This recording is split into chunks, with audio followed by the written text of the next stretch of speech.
Capítulo 30.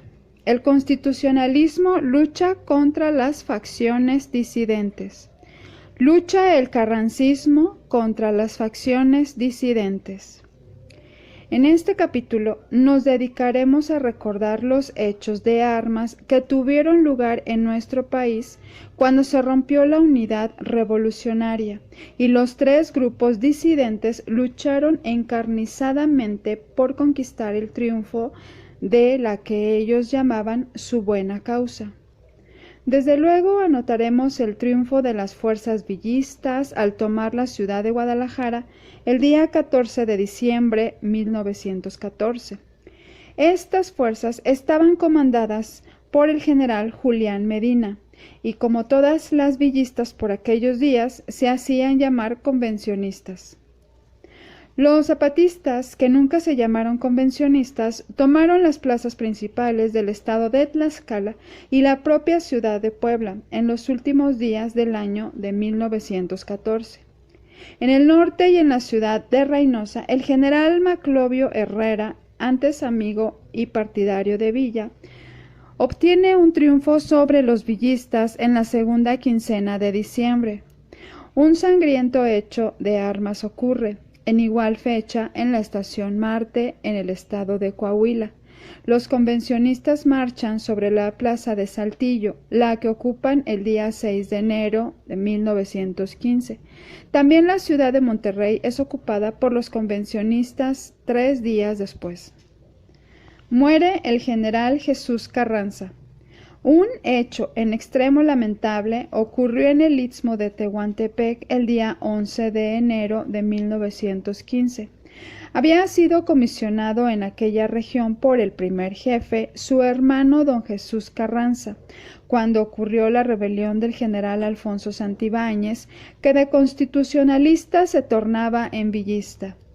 Este intentó que don Jesús lo secundara en su aventura, lo que jamás pudo haber conseguido, por lo cual lo mandó fusilar, así como a los subalternos de Abelardo Carranza y el capitán Peraldi. Se escaparon de una manera extraordinaria mis amigos y compañeros en el Constituyente, profesor Alfonso Herrera y licenciado Crisóforo Rivera Cabrera, quienes me relataron con todos sus detalles aquel hecho criminal. Pocos días después, Santibáñez murió fusilado de orden del general Guillermo Meixueiro por el general Aurelio Hernández. Un presidente que huye de la presidencia. El presidente, por 20 días, como lo había designado la Convención Revolucionaria de Aguascalientes, no pudo soportar la tiranía de las facciones villista y zapatista, que una vez en la Ciudad de México no obedecían a nadie, ni había ley ni freno alguno que las contuviera. Los crímenes que se cometían diariamente eran innumerables, y los habitantes de la capital estaban horrorizados de que aquello fuera la revolución. Por lo tanto, el general Eulalio Gutiérrez no tuvo más remedio que fugarse de la capital, seguido de las tropas que quisieron acompañarlo. Tal hecho aconteció el 16 de enero de 1915. Segundo presidente convencionista. Al notar la asamblea convencionista que el presidente Gutiérrez había huido, designó para sustituirlo al general Roque González Garza. Este integró su gabinete, no con secretarios, sino con oficiales mayores, y fueron los siguientes: Gobernación, Alfredo Huichené; Guerra, Alfredo Cerratos; Comunicaciones, José Vázquez Chafino; Hacienda, Enrique Rodríguez Maniau; Justicia, licenciado Rodrigo Gómez; Instrucción Pública, Joaquín Ramos Roa; Agricultura, general Manuel Palafox. El general Joaquín Casarín se hace cargo de la comandancia militar de la plaza. Es destrozado el ejército del general Gutiérrez. Como antes dijimos, el presidente Eulalio Gutiérrez, al abandonar la Ciudad de México, lo hizo seguido de algunas fuerzas que, comprendiendo lo insostenible de la situación en la capital, optaban por abandonarla. Estas fuerzas se fueron aumentando con las de otros generales en su caminata hacia el norte del país. Pero al llegar a la población de San Felipe Torres Mochas, Guanajuato, les salieron a su encuentro las tropas villistas mandadas por los generales Agustín Estrada, Abel Cerratos, Magdaleno y Saturnino Cedillo, Alberto y Francisco Carrera Torres. Acompañaban al general Eulalio Gutiérrez los de igual grado, Eugenio Aguirre Benavides, Jesús Dávila Sánchez, Andrés Saucedo y otros que se dispersaron por distintos rumbos.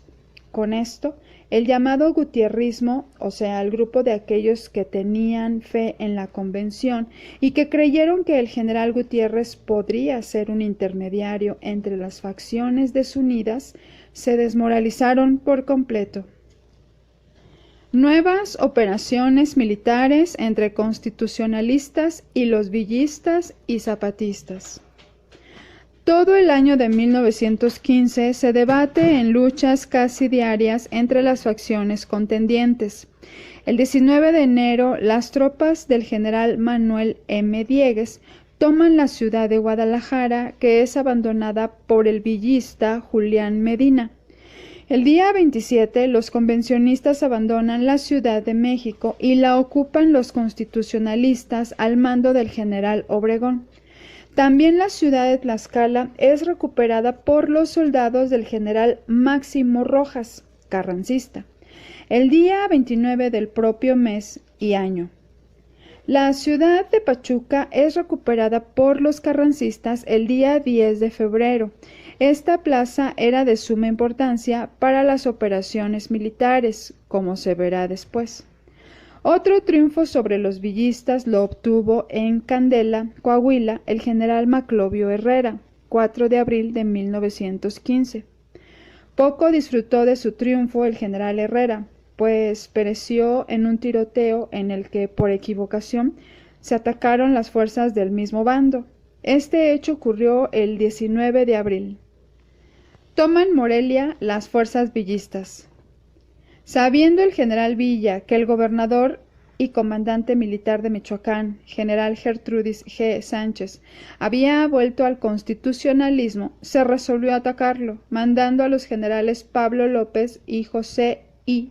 Prieto, que tomaran la plaza de Morelia.